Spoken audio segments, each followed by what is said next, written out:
সবাইকে আদাব ও নমস্কার। মুসলমান ভাইদের প্রতি আসসালামু আলাইকুম রহমতুল্লাহি বারকাতু। অন্যান্য জাতির প্রতি আন্তরিক শুভেচ্ছা ও ভালোবাসা।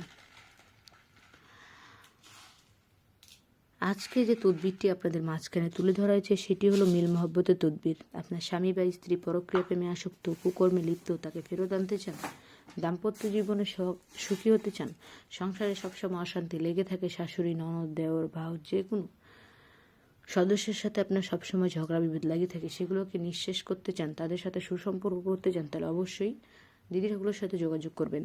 দিদি ঠাকুর যে সকল কাজের তদবির করে থাকে সম্পূর্ণ নাম ও ঠিকানার উপর চালানের মাধ্যমে, চুক্তি ও কন্ট্রাক্টের মাধ্যমে, বিশেষ প্রয়োজনে স্ট্যাম্পের উপর লিখিত দিয়ে তদবির করে থাকেন দিদি ঠাকুর। দিদি ঠাকুর আজকে যে তদবিরটি আপনাদের মাঝখানে তুলে ধরেছে, আমি আবারও বলছি, সেটি হলো মিল মহাব্বতের তদবির।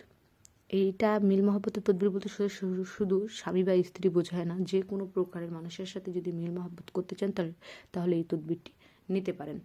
আপনারা যে জায়গা থেকে দেখতেছেন তাদের উদ্দেশ্যে বলছি, আমাদের স্ক্রিনে যে মোবাইল নাম্বারটি দেওয়া রয়েছে এটিতে ইমো, হোয়াটসঅ্যাপ এবং কন্ট্রাক্টেও যোগাযোগ করে আপনারা তদবির নিতে পারেন। আপনারা তো অনেক তান্ত্রিকের কাছে গিয়েছেন, সাধকের কাছে গিয়েছেন, অনেক মহাসাধকের কাছে গিয়েছেন। কারো কাছে গিয়ে কি কোনো রকম কাজের তদবির পেয়েছেন? হ্যাঁ, হয়তো বা কেউ পেয়েছেন, হয়তো বা কেউ পান নাই। যারা পান নাই, যারা বিশ্বাসঘাতকতা হয়েছেন, যারা প্রতারিত হয়েছেন, তারা জীবনের শেষ চিকিৎসা মনে করে একবার আমাদের সাথে যোগাযোগ করুন। যোগাযোগ করে তদবির নেওয়ার চেষ্টা করুন। তদবিরের সফলতা 100% গ্যারান্টি সহকারে পাবেন। সবাই ভালো থাকবেন, সুস্থ থাকবেন। ধন্যবাদ।